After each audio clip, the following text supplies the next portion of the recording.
Definitely, because comics it's a really, really isolating experience.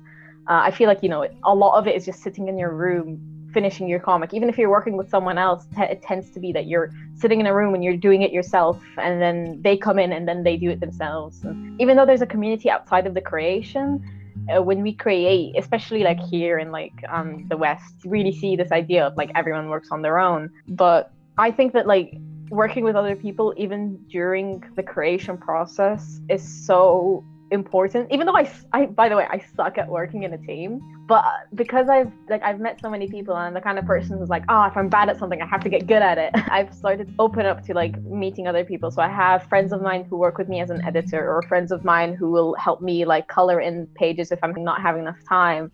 I have friends who help me come up with stories. I help my friends with their things. And I think, especially when it comes to interpreting comics, that to me is like the big one. Anyone can come up with their own ideas, but when I get to actually talking really in depth with other people about comics, it teaches me a lot about not just the medium, but like society and myself and all of these things. And it's really, really, it is a pivotal thing to have other people when I'm creating comics. Otherwise, it's just not nearly as fun and not nearly as good. Also, the mentorship program I was in has been so good. Like this idea of having like someone who's done this for ages. My mentor is incredible. I am so thankful that I managed to meet her. And having even just like this idea of not just while we're making it, but while we're learning about it, someone to help guide me, and someone rather than tell me, oh, this is how it's done, but instead give me options and for us to analyze things together and for us to think about it. It's so good. And I really want more people to be able to experience that. Oh yeah, for sure. It's a lot harder than it was when I was 16, for sure, just because the amount of spare time that I could just throw into doing art for other people rather than focusing on my own projects. And I think the ability to do art for other people is a great way to kind of build a community and make connections that way. Even though I'm not as embroiled in the, for example, DeviantArt community as I was, Twitter is one of the main places that I talk to people. Really, the central place that I like talk to other comic creators is at conventions, which has obviously been something of a problem in the pandemic, which is a real shame. But whenever I go to a convention, it's so inspiring seeing what everyone else is doing, talking to people, hearing people, getting enthusiastic about your own work as well. That's such a huge thing to keep you kind of motivated to do things. I keep in touch with people on the convention circuit through Twitter, through social media on off seasons, but it's just not the same. So at the minute, mostly through Twitter and Discord, because of the fact that physical meetups are A, not really allowed, and B, everybody's quite far away. Discord has been really useful, being part of like Discord groups and stuff where everybody's kind of chipping in their own things from different perspectives and just helping other people along has been really useful. Even just having a channel for just chats and stuff is really nice as well. And then Twitter as well, just as a more like public facing thing, just posting goofy memes and stuff, and just chipping in your own time, whatever's up on your timeline at the time. If somebody within the comics world is tweeting about something, you can chip in, or you can just like post and just kind of show that you're still there and you're still willing to engage with stuff.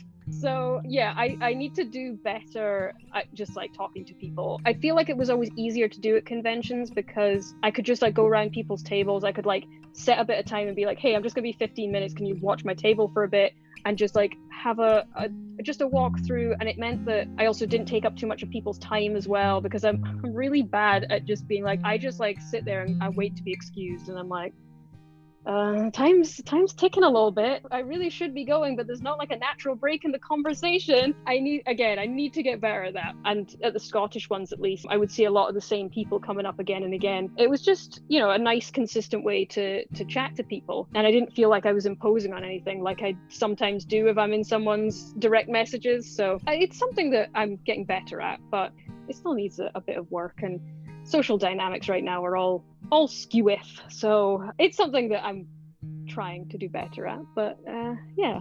So I suppose at the moment I've sort of jumped off into the world of academia as such, I suppose. So I'm still practicing, but I work full time as well. So I only sort of have so much time to sort of split up. I'm not sort of as active as I wanted to be. I'd say when I was working on my MA, I didn't have as much time to sort of produce. So at that point, I started going with Andy Oliver from Broken Frontier, and we'd go to conventions together. So I suppose that was sort of my primary means of that was pre-COVID and pre-lockdown. Get to meet people, get to meet old friends, get to meet new people, and sort of see what works out there. And then I'd say sort of post-COVID, I've been interacting quite a bit with some of the Broken Frontier team, and I've been taking part in the drink and draw on Twitter. Yeah, it's where you get sort of a guest artist who gives prompts, or if you guest artist, then people respond to the prompts within a time frame, and it's really fun. I suppose for me, actually, selfishly, that was one of the good things to come out of COVID, because I know before, I think they used to meet up in person for the drink and draw. I think you could respond on Twitter and things, but there's a Zoom element to it as well now, which is really nice.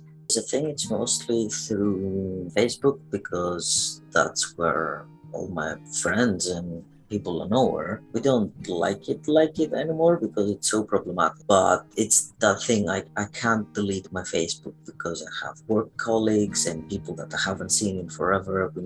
It's the only way of staying in touch.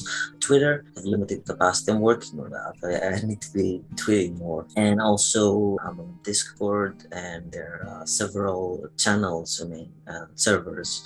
Some are just for comic artists, some are more specific, like LGBT comic artists or colorists, and we get to have more specific conversations there, or ask people for feedback, which is very important, or tips, or business tips, just safeguarding and things like that, or interesting links about tutorials and things like that, which is very, very, very useful, especially for people that don't know how to find those resources.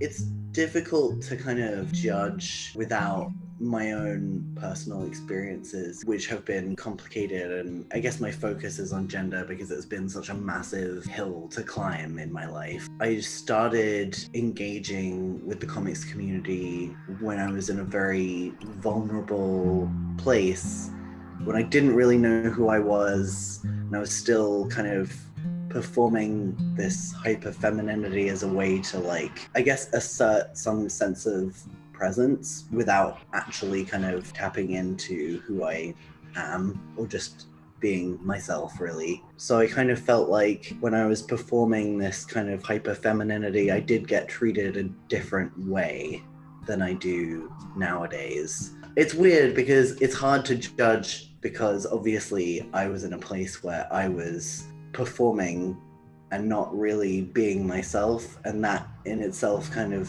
has a tendency to attract a certain kind of attention.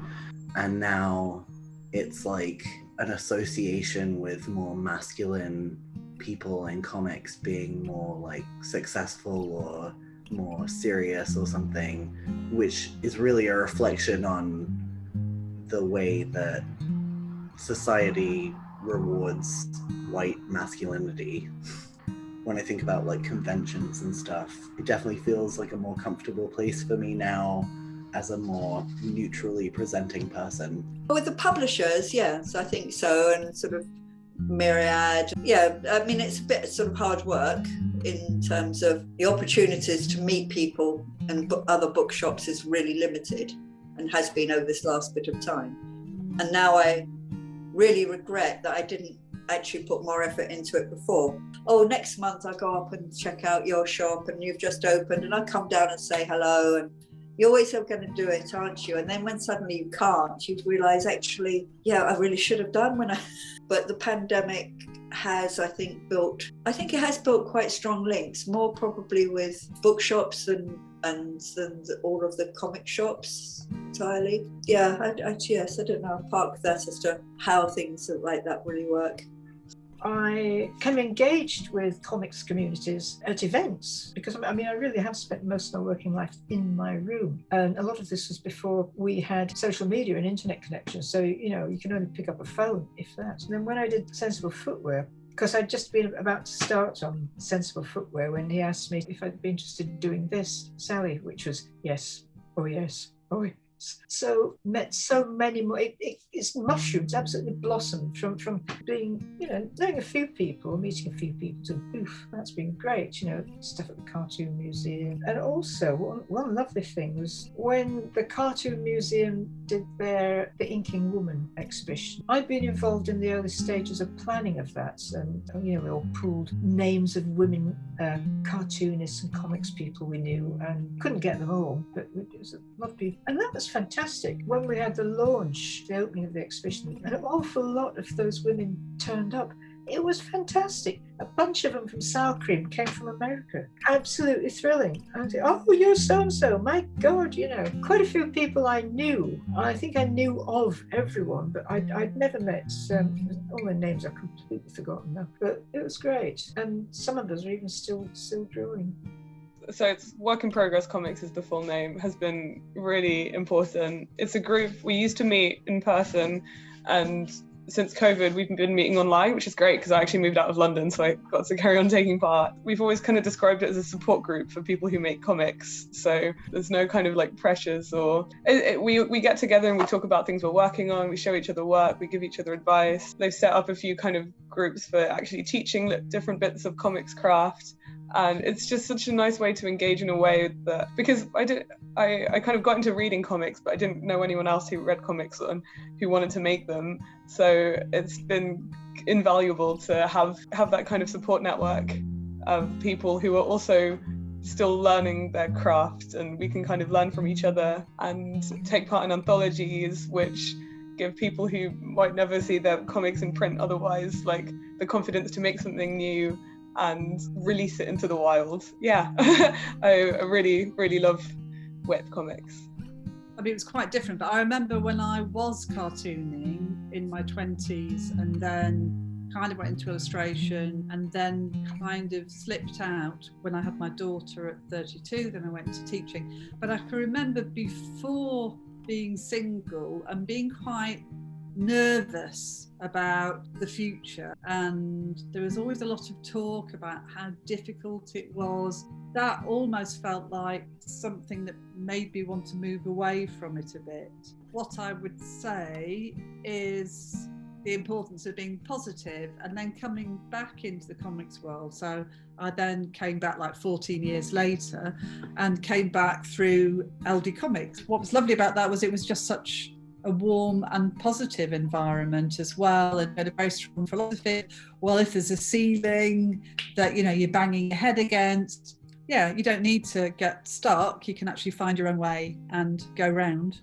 And I think that made me reflect as well on being very aware of how influential you are to other people who are also trying to follow their dream in quite a difficult environment, because we all know, cartooning isn't brilliantly paid and there's not so many opportunities in many ways, but there also are lots of other positives as well, and there's self-publishing, and it might mean that you need to do another job at the same time, but that actually can feed into your work, and it's just something we should all be really happy and thankful for, really, I suppose, because there's so many rich possibilities and feels like such a privilege to be part of. I don't think I'm a comics professional. I think I'm an artist, and one of the things that I do as part of my art practice is make comics and zines.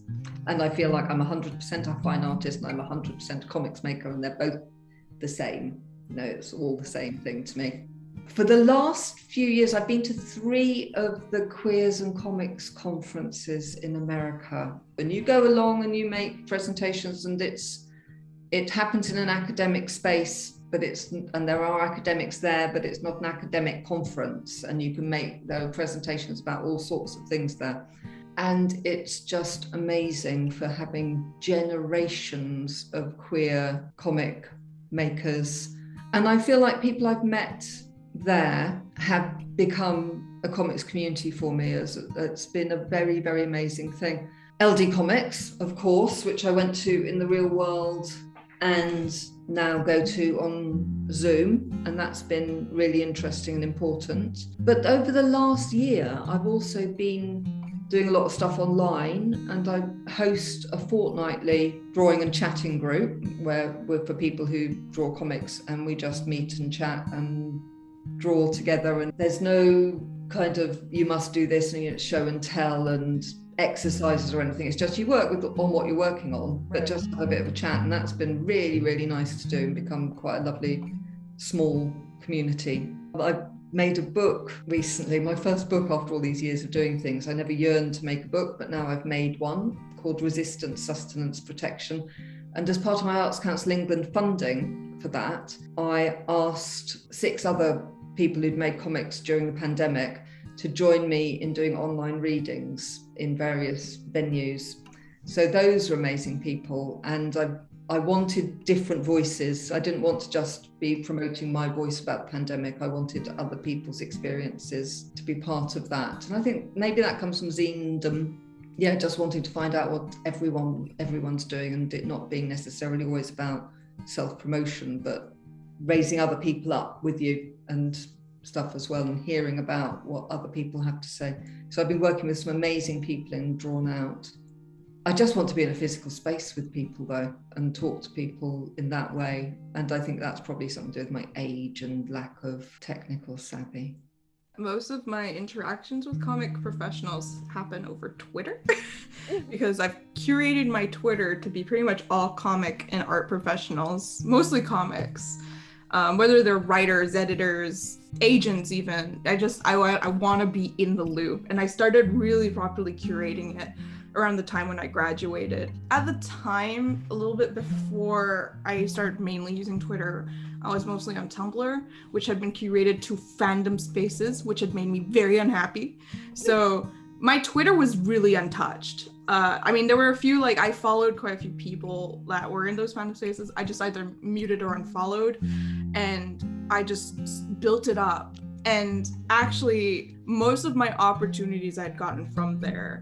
And I remember I was just graduating from university, so we had like a website portfolio and everything that they made us do, which is good, but rushed.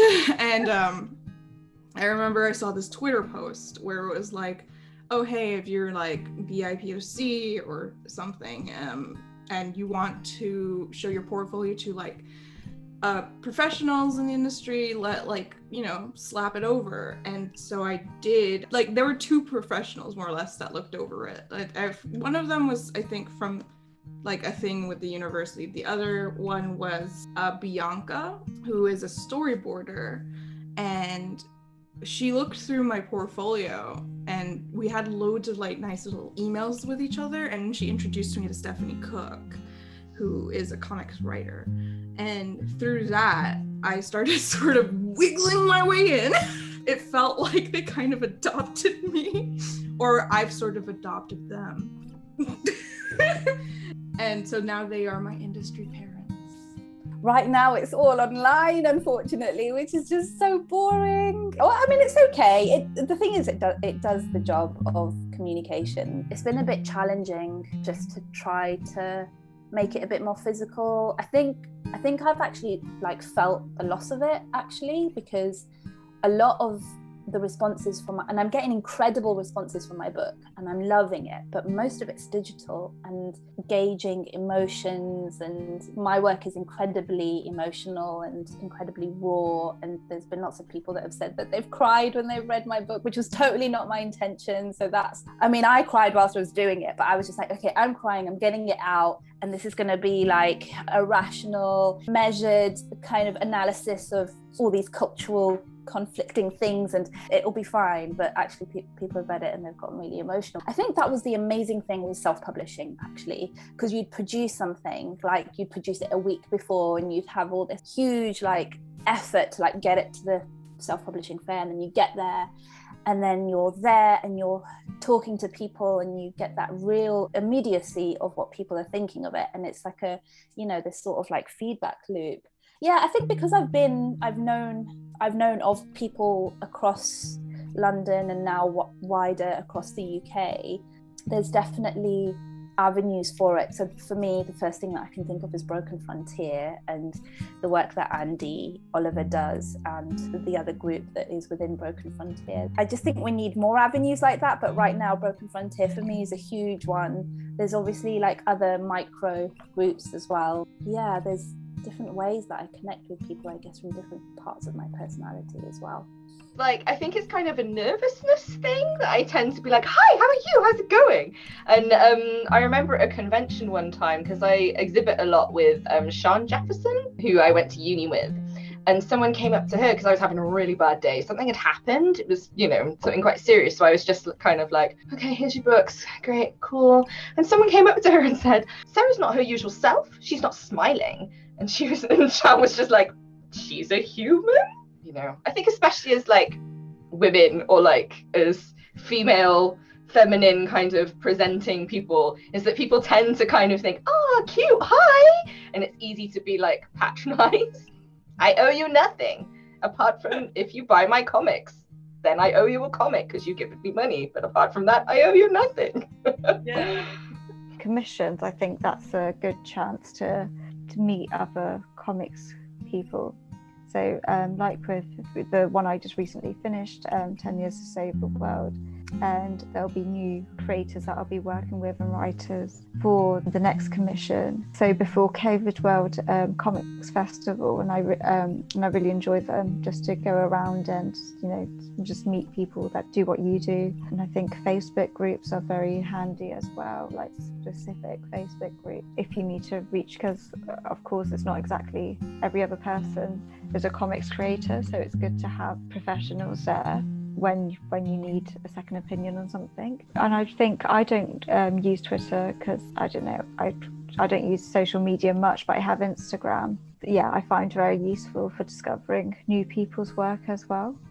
Obviously there's Ladies Do Comics, and I listen to the talks that they have once a month, which I find fascinating to think that people are all over the world, Japan, Pakistan, Italy, America, are going through the same process, sort of, in a different way, but the same process. And it's that. And of course there's Cartoon County, which I'm not sure if that's local or if that's national. I did an MA in illustration about 3 or 4 years ago, so I still keep in touch with those people.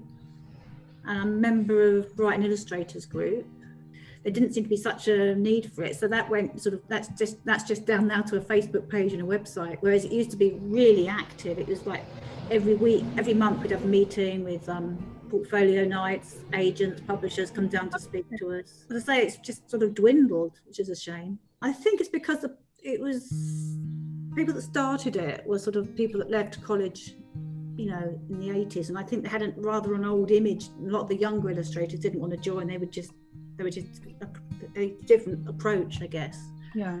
They didn't need the contact so much, because you can keep in contact and find out information online now. You don't actually need Writing Illustrators Group to find out information in that way. So again, I used to live in Egypt for a very long time. So for the longest time, my kind of community has been online. So sometimes I have been in specifically comics communities. Sometimes I've been in ones that just do it on the side, etc., etc. And I do think there has been huge changes in how comics is seen online, especially with webcomics. Whether it's for the better and whether it's for the worse is quite difficult to say. But I do feel like when I first came into webcomics, there was this huge push for people to be really ironic and really cynical and really sad. But as time went on, people were making things that were actually really genuine and really, they spoke to them. And I think that's kind of where things started to shift. And I think rather than saying it's just a comics shift, I do think it's a shift with the whole web, where everything's slightly more nihilistic now, to be completely honest, but also a lot more genuine and a lot more willing to be honest, and also a lot more diverse. We're seeing like huge pushes towards communities which haven't really been seen as making comics for a long time, making their own comics. Like there was recently the hashtag on Twitter, Swan Art, which was great. It was about all like Southwest Asian and North African artists. There is a better and there is a worse. Like I'm not a big fan of the monetization of everything. I know it's supposed to be my job. I think it's like the same as like a zine versus a published comic. The difference between having just Marvel publishing every comic and people being able to do their own self-published things is really different. And I do think that things like webtoons being so popular, while yes, it's giving people a lot of space to make the comics they want, I do think that there is a bit more of a homogeneity to it. You know, people who had their own websites, I think their stories were a lot more individual and a lot more entertaining because it was very much just, I am putting this out here on my website and I kind of can do whatever I want with it, as opposed to you're only allowed to be monetized if you do this or that, you know. So yeah, there's better and worse, and it very much depends, I think, on sort of what your ideals are and what you want for the community, because I mean, it's not really one community, it's a lot of different ones. And yeah, I think it's interesting. I think a lot of things are happening and it's gonna be very interesting. Absolutely, for sure. So I have 2 ongoing comics projects. One of them is Fault Lines, which is a fan comic for the show Steven Universe. I also have this original project called Wellheart, which is, it's a fantasy story about a witch who is finding it really hard to maintain the wards that are to protect her village. It's basically a story about being in your 20s and not really knowing if you're doing well enough, or, you know, feeling like you're never quite where everyone else wants you to be. But it's quite a difficult story to tell. And obviously when you're doing an original work compared to fan works, there's a lot more pressure. You don't have this shared universe that you can reach out to other people through. Back in March 2020, I had taken some time off work, about a week off work, to get myself started on the next issue of Wellheart ahead of the new comics season. And this was the week before the lockdown was announced. And even after that week elapsed and I did no work on Wellheart, even after like a month passed, I still was unable to get myself to go back to that comic. Firstly, because who knew when conventions were going to happen? And secondly, because it was so hard for me to put that sort of energy, and hard for me to get to that space where I was working on such a personal project when the world was so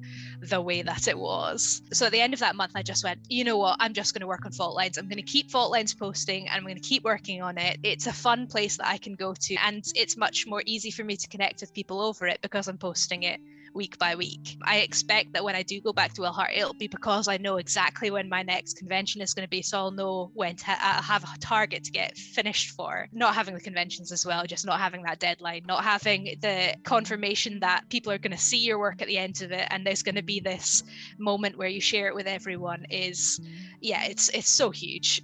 I'm amazed that anyone manages to get anything done in this situation, to be honest. I think it does, even if like on a subconscious level. I think just kind of intaking what people around me are doing or the tips that they're giving out and stuff like that, things will stick in my mind, maybe not all of it, and I'll think, oh yeah, I should really apply that to my work. And then in a lot of ways, because I'm such a hermit, I tend to like, you know, self-reflect on the stuff that I'm doing, and then if I feel like I'm getting too bogged down with my own like habits, whether they be good or bad, I will end up, you know, going on to, you know, some of the community stuff, seeing what's there, have a break and read over some of the stuff that they're doing. So it's still relevant to like what I'm working on in the moment, but it's not just, you know, scrolling through cat memes forever. And then I'm like, oh, I have to get back to drawing this thing now. Because I think that's really important while you're working on stuff, especially if you're drawing, because it is such like a high focus thing to have to do. And especially if you're trying to work like a 9 to 5, you really shouldn't be looking at screens for all that time anyway. Now that I've moved out of my parents' place and I'm now like with other people who are doing something completely different. So my flatmates are all game designers, and just like having those moments to just talk to them about what they're doing and the kind of hiccups that they're coming across their working day, and, you know, just like trying to do some kind of problem solving between all of us is like a really refreshing way to like get back into doing your own stuff. So that stuff maybe isn't to do with the comics community, but it's still like a different community. It's still like different mental stimuli to come up with. And that, you know, the workday doesn't have to be 9 to 5 by any stretch of the imagination. But yeah, it's just nice to have different things to talk through and talk about. And some of it will definitely stick and will end up coming into your subconscious later on. And yeah.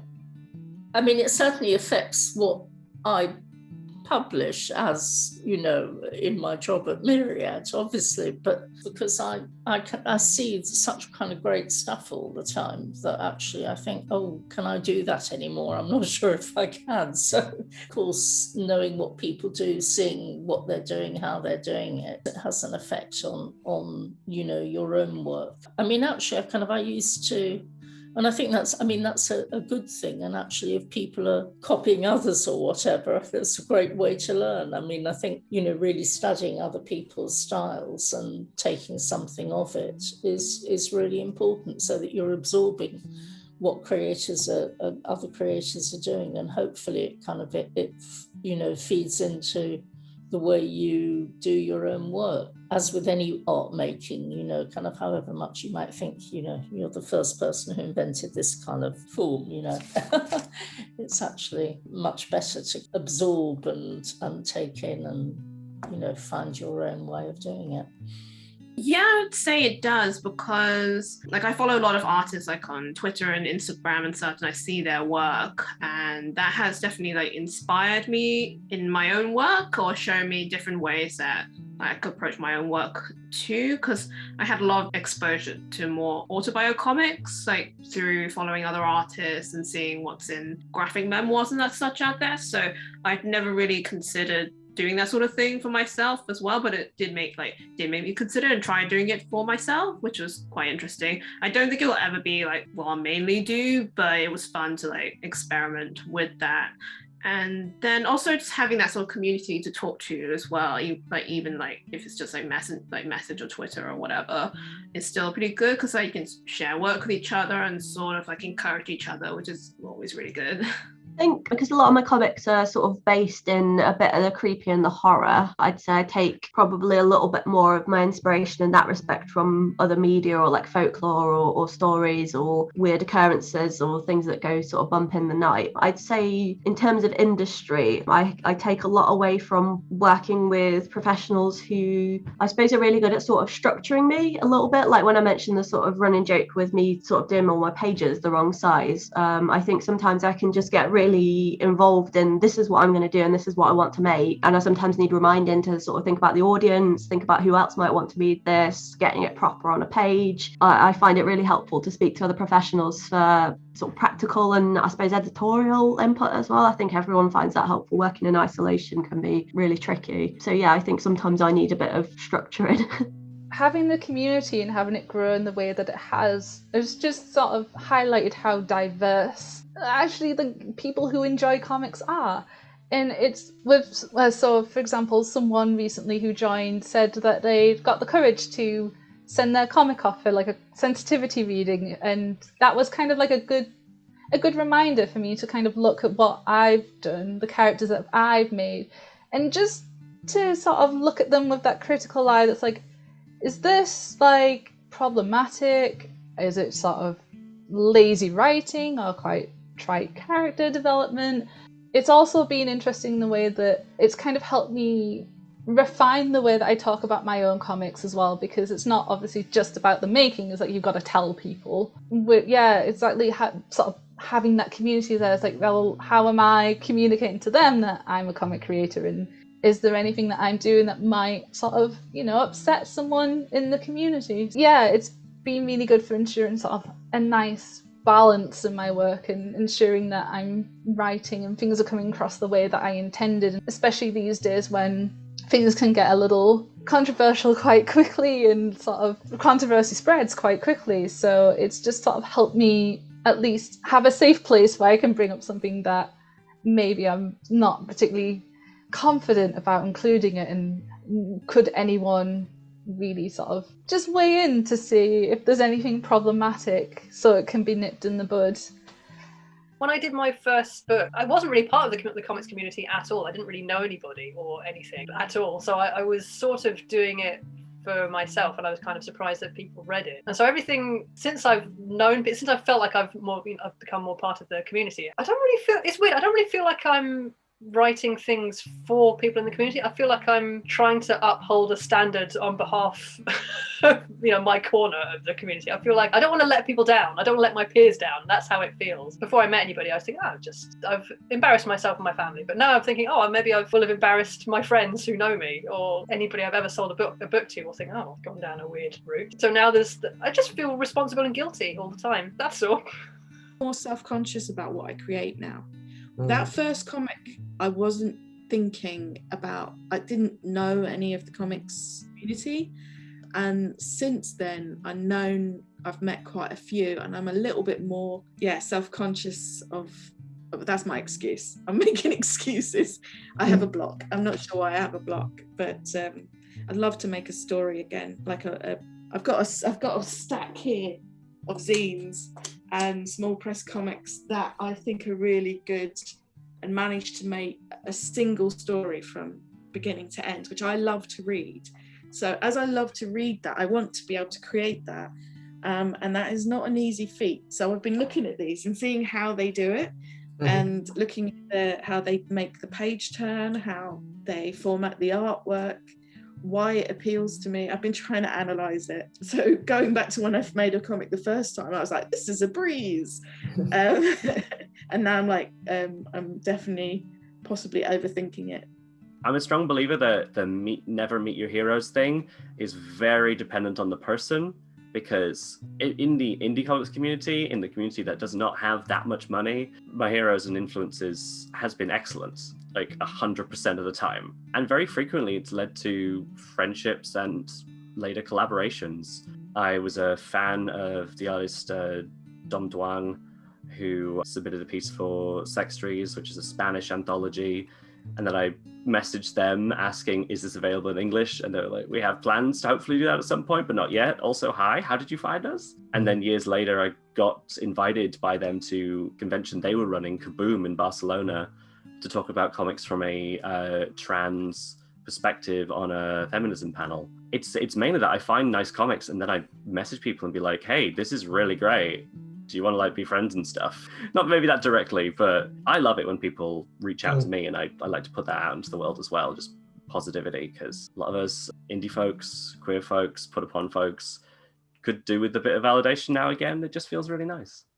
The first things that happened to me when I started going to comics events is I had some good advice from a few different sources. First of all, from Mark Stafford, who's an excellent cartoonist, and he told me very early on, don't try and do your magnum opus. Do small things first. A few pages, submit them to anthologies, try out short stories, and you'll learn a lot more by doing that before you try and do anything long. And that's the most important advice I would give to any person that wants to get into making comics, because comics are a fantastic medium in long form. They're fantastic for communicating really complicated and subtle stories, but you don't want to set off on a 500-page epic and realize after 20 pages that you've been doing a completely impractical method for doing your speech bubbles, or 2 years in you realize you're way better at drawing now and you kind of want to go back and redo the first 100 pages. So I think that's a really important piece of advice. The graphic novel that I've done, which is called Biscuits Assorted, actually would never have happened without going to community events, because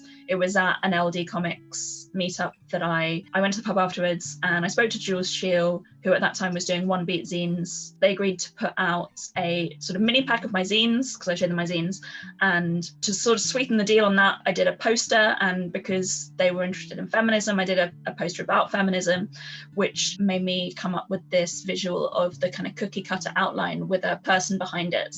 And I just loved it, so I wanted to do more of them. So then I did a series of illustrations, and then because I was just finding it a really good vehicle for kind of suggesting stories, I then wanted to tell more of the stories of some of these characters, and then that turned into actually a whole graphic novel full of stories about these characters. The origin of that story is completely community driven. Yeah.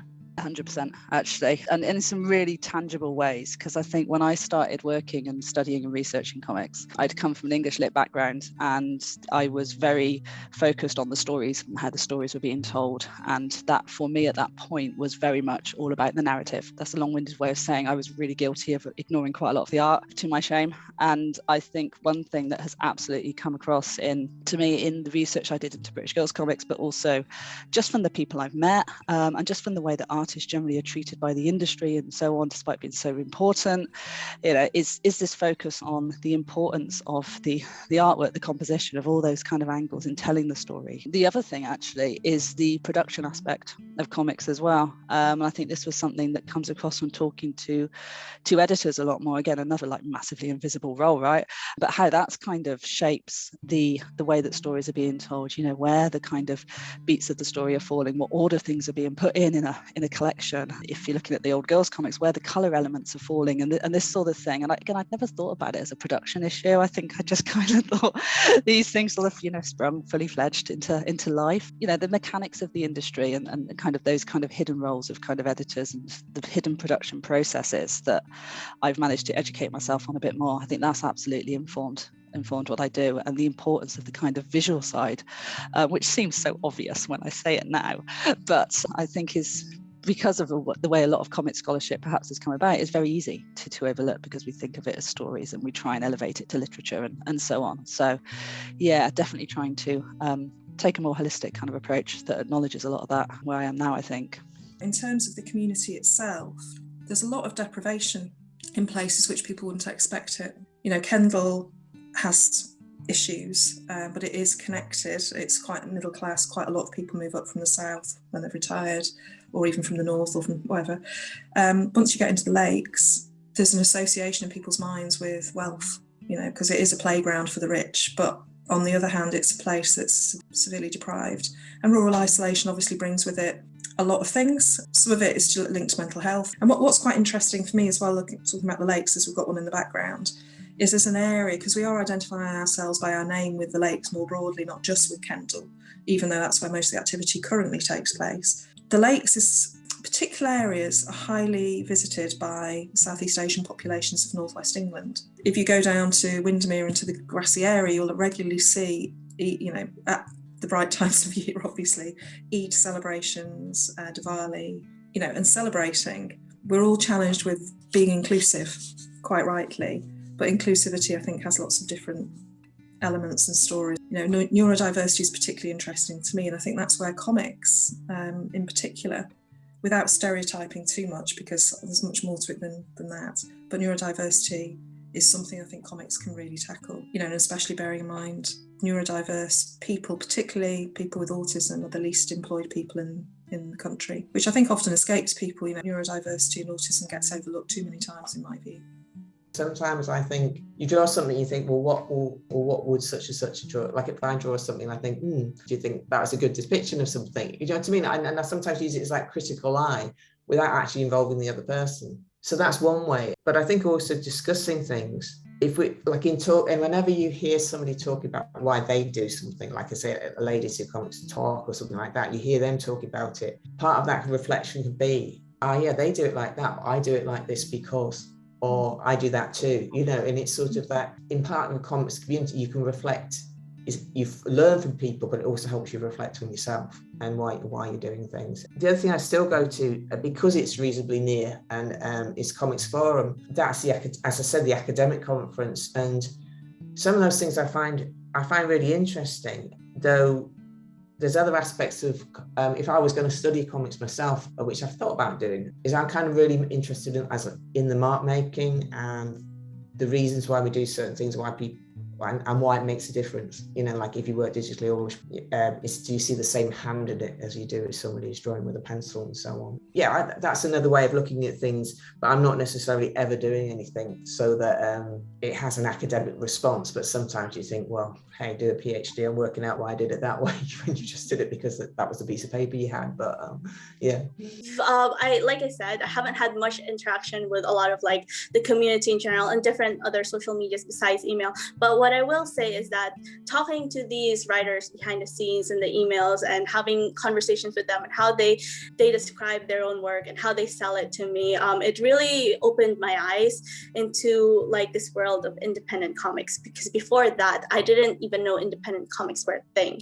So it made me realize about like how much hard work actually goes into making comics and how much hard work it is to actually get people to read their comics as well. So it opened my eyes to independent comics, and it opened opened my eyes to just like the comic industry in general. So like back then I would have been a little bit more harsh in terms of like things that I see on the page. When I think something's wrong, I used to be a little more harsh about it because I didn't know, like all I knew was what was in the page. But now that I know what goes behind it and stuff like that, I'm a little bit more kind of like, I give some people a little bit more leeway because I understand how hard it is. I mean, it's really ironic that I should have said that about A Great Way of Meeting Boys, because these days, of course, all the best comic networks are set up by women, dominated by women, and they're doing some fantastic work as well. So I just feel really, really lucky. Down here in Brighton, we have Cartoon County. It was set up by a few people, Corinne Perlman, and then there's David Lloyd, and he drew V for Vendetta, and Alex Fitch, and he does Panel Borders, which is a radio program on Resonance FM, which is all about comics. So that's been lovely just for meeting other people who are making comics of all sorts and getting loads of inspiration from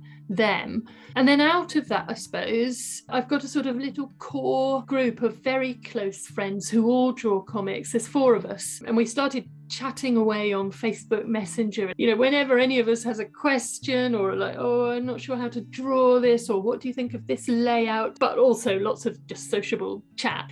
So that's the local stuff. And then more widely, of course, there's LD Comics. And I just have to say, I think they've been amazing for just creating a community and defining, what is this huge community of people who are drawing comics, not just up and down the UK, but all across the world. Who knew there were so many? And it has just been so well organized. And then as it's grown, to see them introduce things like the mentorships and the prize and the get-togethers has, it's just been absolutely invaluable. And then in normal times as well, I might be going to festivals. So things like the Lakes Festival or Thought Bubble, which I imagine sort of back in the day would have been the main touch point for having a drink and meeting people. But it just feels like with the internet and with lockdown, bizarrely, opportunities have just expanded all over the place. And it's been great. I could do a different comics event or have a different comics chat every night of the week if I wanted to.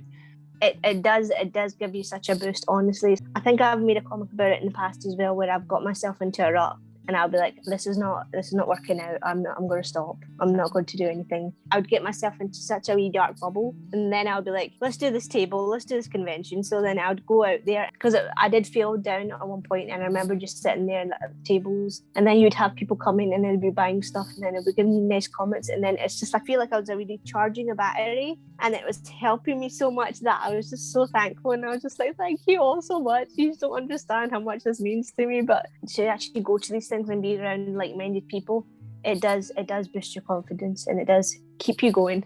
I think also, I've just been to Butterfield Festival, and there was stuff I came across there that I thought, ooh, that's really making me look at things in a slightly different way. Actually, there was a writer there, a poet I wanted to listen to, who actually for some reason didn't perform on the night, so I don't know if they'd done a swap or something, called Tom Hirons. And somebody else on a previous night quoted from his poetry, and they read one of his poems. And I was just, when you sort of, your hair stands on end and you go kind of like that, and you like push people out the way because you've got to listen. I kind of responded like that. He was amazing. Some of his descriptions, there was something about weasels or squirrels falling out of this character's mouth or something. I was just like, oh, I love that. I love that idea. And that sort of magical realism. Yeah, I think I'm probably getting quite a lot into words, and been listening to Kate Tempest recently. She's doing a performance, or she's re-scripted a Greek play. It's called Paradise. It's going to be on the National. So I think I'll be going to that. For me, there was a huge thing within generally, and I don't think it's fair to say it's comics, because I think it's generally across the arts. There isn't a lot of like working class brown voices, and I specify working class because I think a lot, from my experience, a lot of the other Asians that would make it to, South Asians that would make it to the arts were often people that were not coming from a working class background. like, for example, I was studying architecture at Westminster University in London, and the campus had the architecture school and the business studies school. There's a real stereotype that Asians do business studies, like South Asians do business studies because they want their own businesses. And actually, statistically, a lot of South Asians do have their own businesses. But the reason why they have their own businesses is often tied up to like workplace issues and how they don't fit into standard workplace stuff. And there was me, and I was mistaken for doing business studies so many times. They'd be like, what are you doing here? They didn't think I belonged there. And I'd be like, I'm an architecture student. And they'd be like, okay. And then like once or twice I had to show my little like ID thing as well, to show like I'm an architecture student. Just because I'm brown does not mean I'm the business study. It was just, the whole thing was a mess. The whole wider, the issue of the underrepresented working class voices is not just in the comic scene. I think that's across the arts. I just happened to fall in love with comics as a medium to tell that story. Because my dissertation focused on women's life writing in comics. So there was like a lot that I absorbed and analysed then. But since then, I try to really observe what's happening in the comics world and, see what people are making. But I think I don't try and let it influence my work too much, because I want to try and remain individual as much as one can with their work. The hesitancy, with digital and analog that I had switching over to digital, trying to make my process quicker. I didn't do it for a long time because I was kind of reluctant of having an aesthetic which might be quite samey. But I don't know what I've done, but I think through kind of continuing that intenseness that I have in analog work, I've tried to maintain my individual voice. I think yes and no. No in that I very much still feel like I'm doing my own thing, in my room, drawing my sad little comics about feelings. But I think one of the things about being in the community that's really pushed me in certain ways is that now I've kind of surprised myself in that now I really like collaborating. But more than that, I feel that I want to kind of do everything I can to maybe help create opportunities for other people, or use my platform to talk about certain things. I don't know. So because I just did a big anthology, and one of the coolest things about that was that it was some people are getting put in a book for the first time ever, and some people are getting paid for their work for the first time ever because of this project. And I'm I want to do more stuff like that. I want to really make the community better if I can. Because comics is hard and the community is small. So I feel if enough people are trying, then things will get better. Or at least I hope so. As an introverted person, I've got a fair few people that I've worked with and reached out to. There's this beautiful press in America in Missoula called Oneshi Press. They have some of the most beautiful work. It's sex positive. It's amazing. I've worked with them for years now, and I've known them for ages. Working with them has been an absolute blast. They really do their best to reach out to these small grassroots communities, these small illustrators, not just in their local area in Missoula, but also in the World Wide Web. They reach out to small illustrators, small artists, small comic creators, and really uplift those voices, which is something that's very important. And it's very important for Oneshi Press, who has a larger following, not just in the World Wide Web, but also physically, because they understand that charity starts at home. And by helping uplift these voices are often, we're very grateful for it, and we help uplift them as well. It's very a codependent thing. And I feel art and illustration in general is a very codependent thing. It sort of encourages you to carry on because you're on the right path, sort of thing. It's just I remember when I was younger, when I first read Raymond Briggs's I think it was The Snowman or Father Christmas, I don't remember which one I read. I was fascinated by the fact that he used the minimum of words, and that's had an influence on the fact that I try and put the minimum of speech in my story. I don't like big blocks of speech because I want them to be really accessible to people that don't normally like reading. Although I actually don't have any problem with reading now, but as a child I did, and I'm still dyslexic.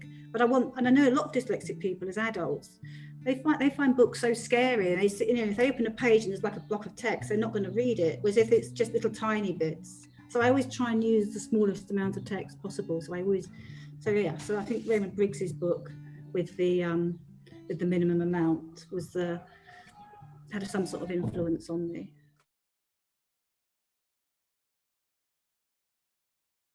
It certainly changed enormously because there is more of it, you know, there's more representation locally and regionally and so on.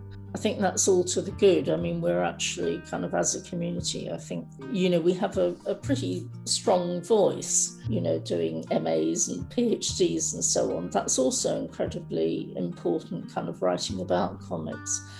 Actually, kind of, I don't think there's enough journalism about comics. It doesn't seem to be happening in the same way, and I'm not quite sure why, because obviously, I mean, there are several kind of brilliant online sites, and I should give a shout out to Andy Oliver at Broken Frontier, who's obviously kind of a key person in promoting new artists and so on. You know, he was one of the judges of our first graphic novel competition. You know, he's an excellent mentor himself, and you think kind of, why aren't more people doing what he is, you know, because he has such a kind of pressure of responsibility. And also, you know, kind of Paul Brevet has certainly been a very important reviewer, but he's writing books a lot of the time, and he also has a very amazing international reach. I don't know anyone who is quite like Paul in doing that. I think kind of Nicola Streeton has, you know, she's done a lot of work in India and kind of making connections there.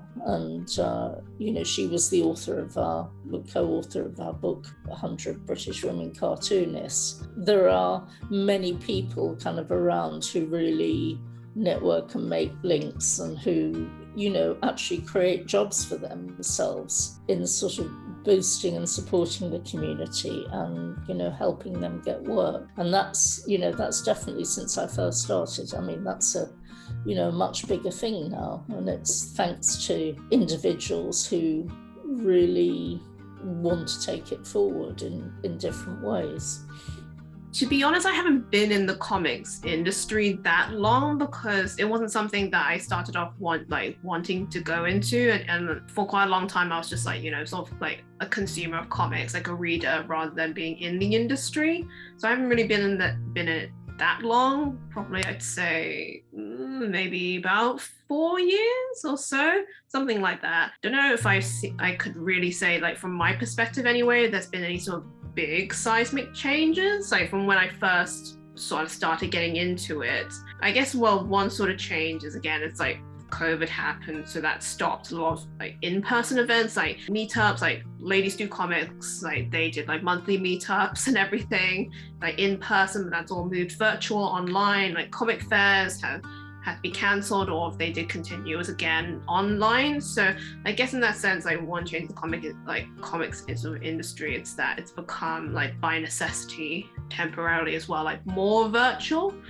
Although which is like, I do miss the sort of in-person events, but in a way it's also opened things up a bit more, like with Ladies Do Comics, that's sort of, before it was just like London based, like in-person monthly meetings, but now that's gone virtual. Like people from all over the world can like sort of join in on the monthly like talks that they give. They can have guest speakers from outside of London, outside of the UK as well, and so you've got that much sort of wider reach and everything, which is kind of cool. I would say that as a whole, the comics industry, I think it's become more diverse, it's become more open to the idea of like comics isn't just like superhero stuff, but it can be like so many different things. Since I first joined, I'd say the first community I ever joined with was the cats community, and it has been nice to see that the range of communities springing up, particularly a lot more for like women who are kind of underrepresented in comics.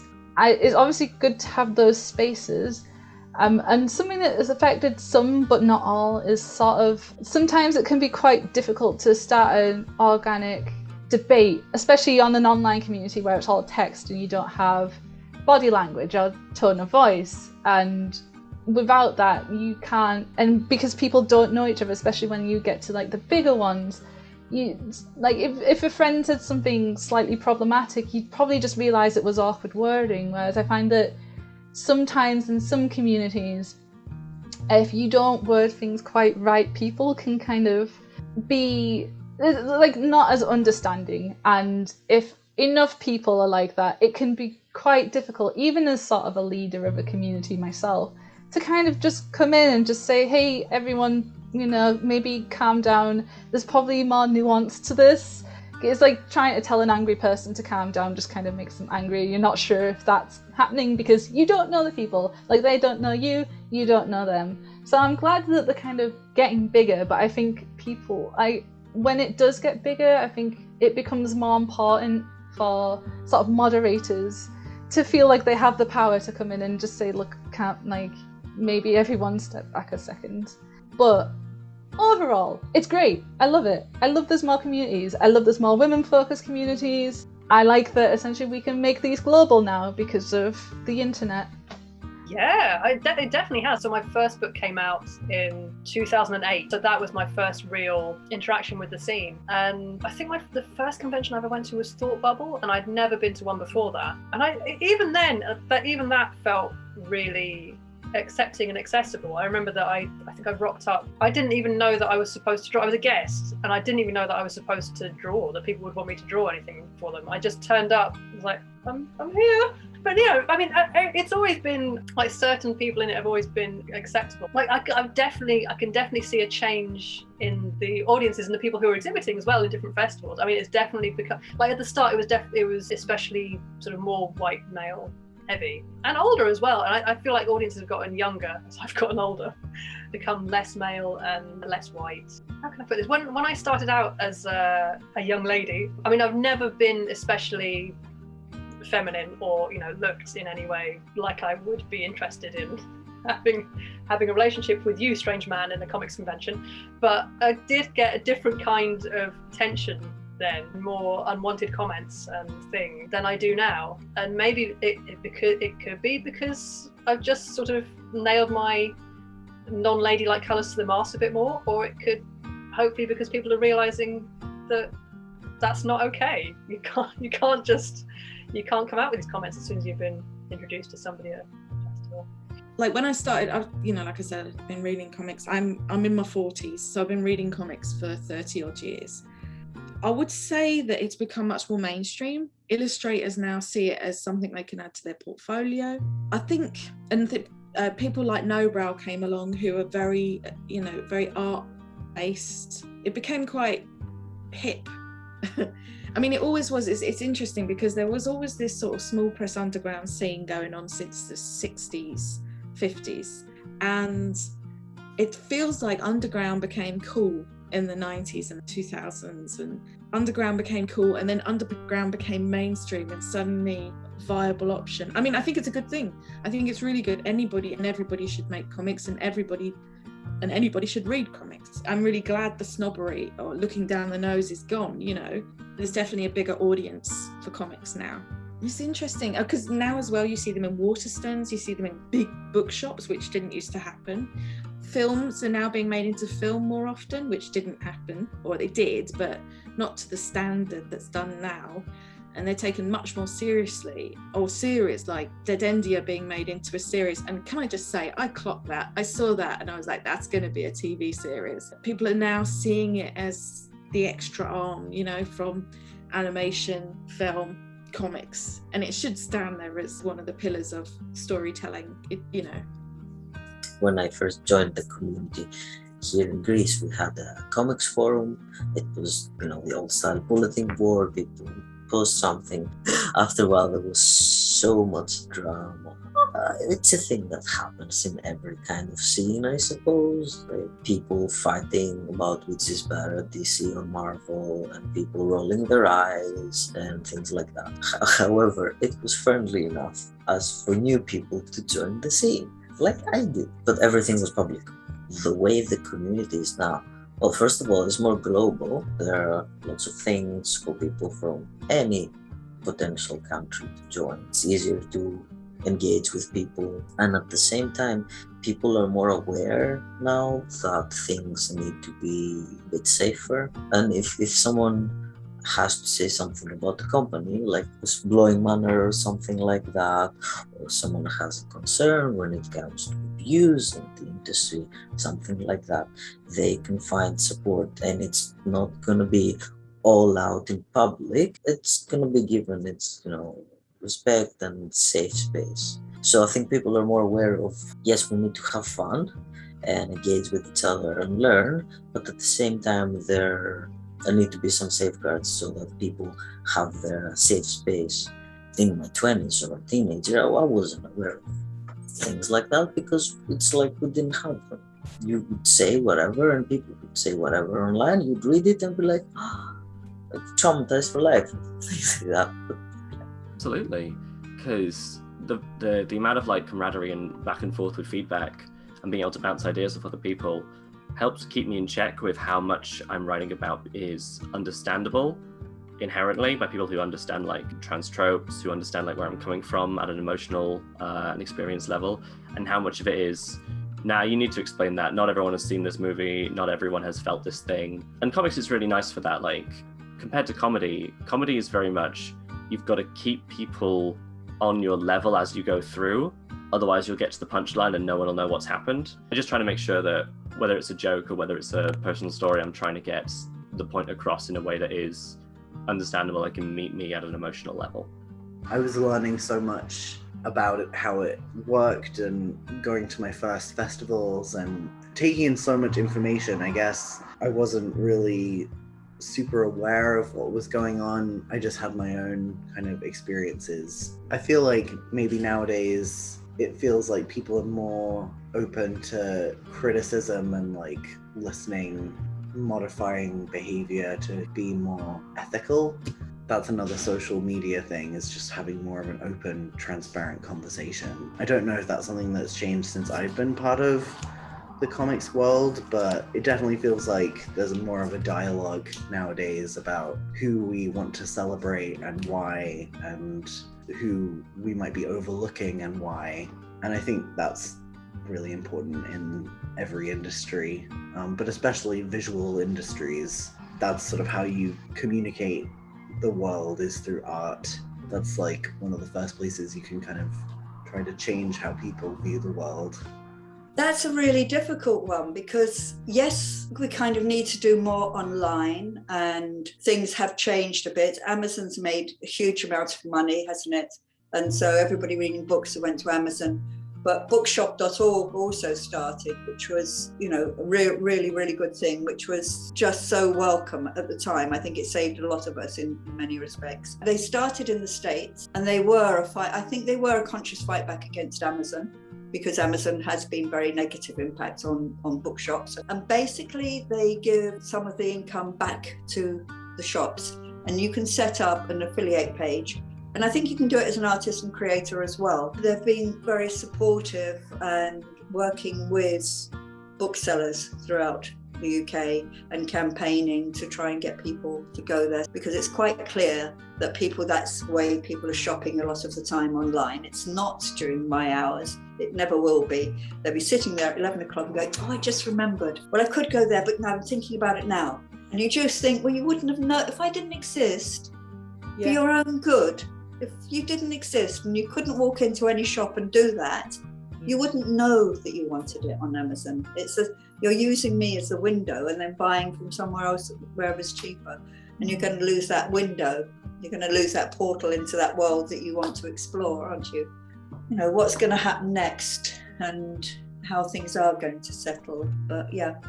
The comics culture that I'm in is quite on Twitter, so it's tempting to kind of lump it in with the Twitter attitude to politics. But I don't think they're actually that connected. I think there's definitely been people within comics that have been called out in kind of a cancel culture way. And I think that has also influenced other people to try and safeguard themselves against that, either by actively changing their views or just changing how public their views are. People talk about the whisper networks in film and in TV, and I think for a long time there have been whisper networks in comics. There have been, stories and, you don't want to work with that person. I mean, yes, definitely in a Me Too, unpleasant, grabby gentlemen and groomers kind of way, but also in a, you don't want to work with that publisher, they steal your rights. The problem with whisper networks is that if you're not in the network, you don't get the memo. So anyone new coming into the industry won't have that information until they've been in it for a few years, and they're like, oh God, why didn't anyone warn me about these guys? And now I'm like in a contract with them. There is a limit to the usefulness of whisper networks, but I also am not a whistleblower, because people that speak their mind tend to be the people that get the biggest targets and the biggest controversial figures. And this is very much a thing in comics, but I think it's not a comics thing. It's just a thing that's happening in our culture that has its own microcosm within comics. And I think that ascribing those changes to comics is not particularly helpful. I think those are just things that are happening to us as a culture generally. So I was thinking about conventions. I think that's the obvious starting point for thinking about stuff like this. I think the first comics convention I went to was probably really early 90s in Cardiff, and I remember being the only girl there except Mark Buckingham's girlfriend. So I would say there's definitely been a change in a very obvious sense. You know, I took a group of students to Bath Comic Con in 2019 or something like that, you know, and it was incredibly mixed. It was full of cosplay, which is amazing. I love cosplay, by the way. It kind of feels like a more energetic, dynamic, mixed kind of space, I think. It does also feel perhaps like the conventions have merged a lot more with popular culture. I don't think that's necessarily a bad thing. I mean, there is a lot of crossover from a lot of things. I think you can always find the comics in comics conventions. So, you know, I don't necessarily have a big kind of problem with that. I did a little survey about comics conventions when I was researching my Gothic book. So this is really old. It was like early 2013 or something like that. I went to London Super Comic Con. People were kind of talking a lot about a kind of shift of gender and age at that point, you know, getting younger, more women basically. But also a kind of greater presence of the sort of small press, which I think is a really good thing. And obviously some conventions do that incredibly well too. There's a real sense of kind of youth, I think, attached to it, which I quite like. I like the kind of fun element of cosplay and so on. So yeah, I mean, for me, I accept there are kind of issues of diversity, and there are issues of people's convention experiences can be different, but I feel like they've always been quite a welcoming space, and I do feel like there is a greater inclusivity going on at the moment, yeah, which I think is really positive. What I'd like to start with is making it clear what the ambition is, and we're not, contrary to perhaps what some people might think, we're not interested in being the biggest and the best and the this and that and the other. We're interested in showing how comics can change the world, which might sound a little naff, and I think that we've gone a reasonably long way down the road of doing that on a relatively small resource. And I think that is what we get when we get feedback from key visitors, let's call it that, particularly international partners. That's what they seem to be impressed by. They're impressed by the combination of playfulness and serious stuff. They're impressed by the range of comics, obviously. We've got 28 international partnerships now, so I think that is another thing that is particularly successful about the festival, and that's really generated itself. People have recommended, so it's not as if we've slogged at that. I can't take the credit for it really, but people have wanted to be part of the experience and the gathering, and that's probably one of the most successful things, and probably one of the most distinctive, because our closest festival in date terms and geographically, big festival, is Thought Bubble. Thought Bubble is a different beast. You know, we've never ever set out to compete, because why would we? You know, and yes, they are bigger, absolutely, but massive marketplace and probably many more visitors, but we're not aiming to be that. So I'd say the distinctiveness is the clan, the sort of family feel, you know, people feel like they're coming home, genuine appreciation of the art form, which I think we instill in people. I think we've got a brand now, which means that we can put on pretty much anything and people will trust it's going to be mostly going to be good. So we managed to put people from many, many countries who aren't well-known names in front of an audience. I think that's kind of where we're at, and we're not planning to expand. Practically everybody I know makes or draws or writes says the same thing, that to some degree or other, from total zero to being held back a bit, you know, the pandemic's really knocked something out of everybody. If somebody had told me about this was going to happen, I thought, oh, I've got to get on with a lot of stuff, you know. If I'd had an ongoing project, well, yes, I would, but I didn't. You know, so it's getting that kick-starting the energy. That's been the hardest thing. So I've got ideas of projects. I've got one cartoon job for print that I do, and rather weirdly, it's the Church Times. It's quite a liberal organ. I did one the other day about racism and global warming. I said I really feel that I ought to, although I have a fondness for the Church of England in some ways, historically. I said, I feel I ought to warn you that I'm not actually a believer. And he said, oh, don't worry, none of our cartoonists are. Maybe it comes with the territory. When I think of going to like events like Thought Bubble, being in Leeds and being in the town centre and so on, it's nice that there's all ages there. And it's good, like now in those 10 years, we've got the same artists. I'm aware of the same artists, and as we're getting older, but there is new people coming in, and there's, you know, it's not stagnated. It's not getting an older industry. In some ways, I kind of keep thinking of the kids that I teach. Not many of them are into comics, sort of. So I suppose more of them are into video games and things like that. But and I know some of that links into comics. So in some ways, I don't know if young people are more or less involved with comics. And then it's about communities as well, isn't it? It's like Leeds always met in a place that was accessible, though there were other reasons why I kind of needed to change that venue at some point. But that was one of the big pluses for it, that you could get in there with a wheelchair, and which was good. And I think one of the things, another thing that COVID's brought about, and the fact we've all gone digital, is the fact that the accessibility has obviously, it's cut out some people who don't have access to digital stuff, but it's opened doors for other people. And it's meant that you can, if you're in the countryside, come to a comics event. You can, if you're not in London, get to something. If you're in a country where there's not a lot of comics things going on, you can get access to it. But also we know that people who joined who are too fatigued most of the time to be able to get out and get to events, and that's been really good. In that way, I want that to carry on, in the fact that we need to constantly, as organisers, think about accessibility. I mean, I think we get some things right, and we're still accessibility and diversity and so on. And people, the more people we have, is how we can diversify the readership, but that, and then diversify, see the writers and the creators has been diverse, and then because that starts giving stories that say young people want to read. And I guess we all need to see ourselves in comics.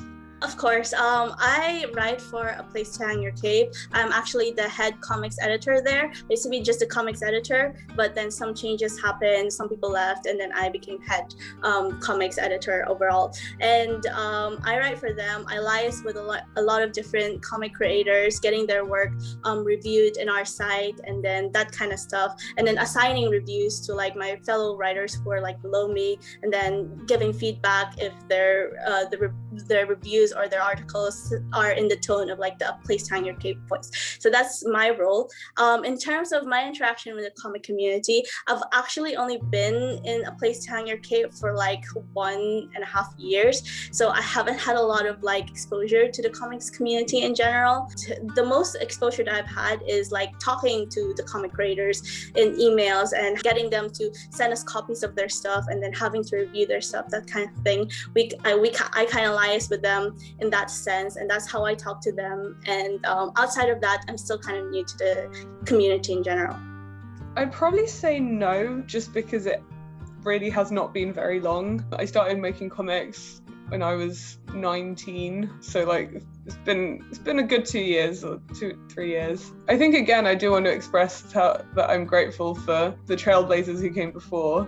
So kind of to make this an inclusive environment, and an environment that really, like in indie comics especially, like really breeds stories about identity and like individuality. And I think that there's something so immediate about comics that, yeah, like the graphic memoir, for example, is such a big genre. I definitely don't think, we're necessarily there yet in terms of full kind of inclusivity, but it definitely feels like a healthy place to exist, and I'm grateful for that. So I think really, yes, you do get inspired, just by virtue of seeing what other people are up to, and on a very practical level, what materials are they using, what styles are they bringing to bear. And as I say, yes, in our little group of 4 friends, definitely lots of sort of logistical or artistic questions going back and forth. And it's a funny skill, comic drawing. You need so many different strands. You need to be able to write, you need to be able to sort of plan out perhaps a long plot, you need to be able to draw, lay it out on the page, do the fonts. There's so many different things, there's so many different areas where it really helps to see what order other people are doing things in, or are they doing it digitally, or are they scanning it in. And I suppose what you learn eventually is that there is no one right way. There are lots of ways that will save you time, and lots of ways that perhaps if you're going to print with a conventional printer, they might prefer you to have done it that way. But, you know, at the end of the day, there's millions of different ways of making a comic, and being able to just chew them over with friends and pin down sort of what's worked for them has been really, really useful. Yes, I feel like it has, and it's amazing because when I got into the comics community here in Scotland, I noticed there wasn't any representation for me. There was no hijabi, there was no Muslim, there was no person of colour that can relate to me, and I want that to change a lot. I want kids to grow up with like a hijabi superhero or a Muslim superhero. Now there's like Kamala Khan, Miss Marvel, and even most of the independent comics that I've bought are from various people of colour. So it's amazing to see it. So now to read comics in stories where the names are like Aisha or Fatima or other people of colour names are next to Caucasian names, it really does impact me, and it means a lot now. One project that I recently did was with St Albert's, the primary school, and it was to basically take some stories that the kids had written and it was to illustrate them. So I chose a wee girl's story, and it's just to read all the stories that those kids have made. It's just, I know a Fatima, I know an Aisha, I know this, and it's just like they're superheroes. It just means so much. So it's like it brought a tear to my eyes to read it, and it's just like, because normally when you read stories, all the Caucasian names, it's all the generic names that you see, but it's just like a breath of fresh air to even read. You know, it's from a person of colour, so it's just like to have the whole elements in the community and that. I can't express my words how I feel, but it really does mean a lot, especially coming from like a Muslim to another Muslim. It's like, it's amazing. It's like even at conventions when I've been there and I've been sitting behind the table, I'll have other like small Asian girls come up to me and Muslims come up to me and they're like, "You did this?" And I'm like, "Yeah." And they're like, "So I can do it too?" And I'm like, "Yeah, you can." You see the sparkles in their eyes, and it's like, you know that you've made a change and impact. And it's like now kids are just coming up to me and they're like, "Oh, I remember you in there and I saw you there, and now I made my own comic." And I'm just like, thumbs up. Good. I'm like, keep doing it. So it's so cute. Because the things I haven't mentioned yet is Capsule, small press comics convention, but I started going to Capsule in Oxford in the mid-90s, maybe about 94. I hadn't gone to any comics conventions of any sort at all, so I've never been to a big mainstream one with people dressed up and stuff, though I'm sure I would love that. But Capsule was a small press comics convention with speakers, and they were my drinking days, and I mainly sat in the garden and drank. But I did meet lots of lovely people, and there were always lots of women there. There were women involved in the setting up of it and the running of it. And there were lots of queer people as well, and queer women involved with that too. So I think sometimes we kind of think like everything's changed now and everything was really shit back then. But there were some really good things, and Capsule was one of them. It was a really good thing. And there was more really good things now in terms of gender, sexuality, people, more diverse backgrounds. Especially at Queers and Comics in New York, less so in British stuff that I've done, but it's still largely white. But it's getting a lot better now, I think. I haven't personally seen a lot of change because I've been in it for such a short period of time. But when I joined, one of the reasons I feel like Bianca and Stephanie were kind of babying me, they're like, "We're gonna take care of you," was because I heard a lot of horror stories about cis white men dominating the comic space and how marginalized folk don't get as much of a spotlight. And like, I'm white passing, right? I am also half POC, but like, I haven't personally experienced any of that because I think it's honestly because of Bianca and Stephanie. Like, they've sort of guided me, and I've been able to sort of curate my Twitter based on that. And of course, I don't work in-house as a comic artist. I feel like seeing that happening, I feel like happens a lot more in-house maybe, or when I was entering, they were very focused on giving a voice to BIPOC folk. And so that was the change I was seeing. And I hadn't been around very long. I surrounded myself with people who wanted to work harder to make those marginalized folk have a bigger voice and presence in the comics industry. And like, it excites me to be a part of that. I want to have a bigger part in that community as well, so that I could like lend a more meaningful helping hand, like I had been offered by by Stephanie and Bianca when I was starting out, because I noticed like having people, like complete strangers, people that didn't go to university with you, people that don't know you, who are within the industry, just believe in you so much like they did with me, was such a powerful tool in me feeling confident and proud to say that, like, yes, I am a professional, which was like a term that I was so anxious to ever use on myself. I don't know. I think I'd like to hear, obviously, like a wider range of voices. I think there always could be more of that, especially in like the mainstream.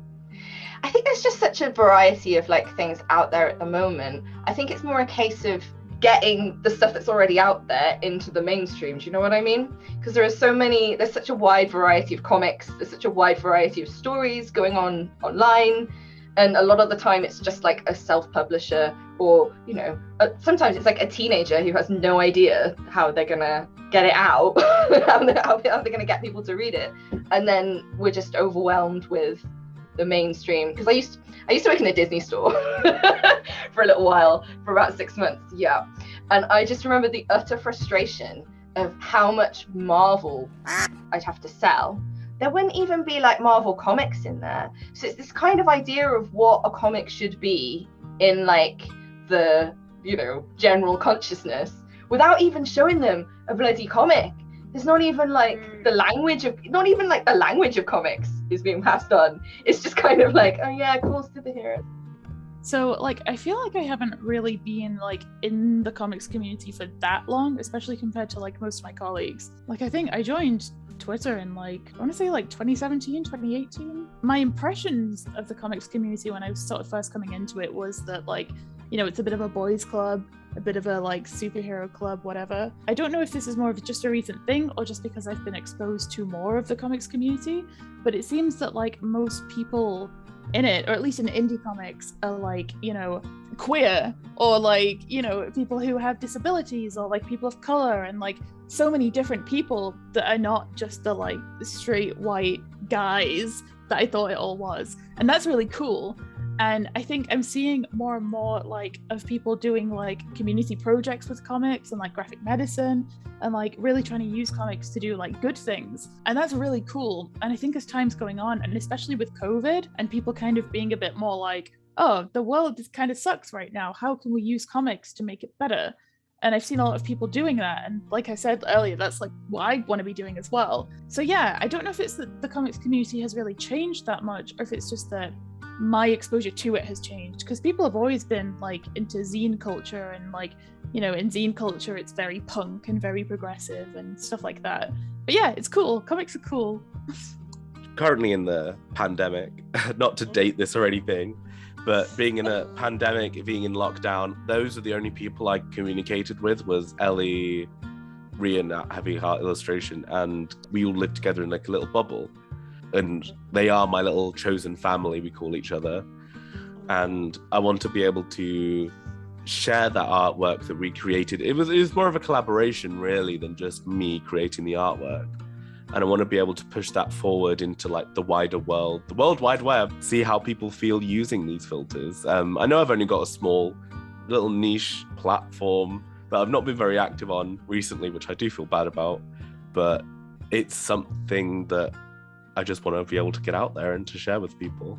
And the word chrysalis just means a lot to me, because chrysalis means like, but it's a protected stage of development, was like one of the definitions I saw.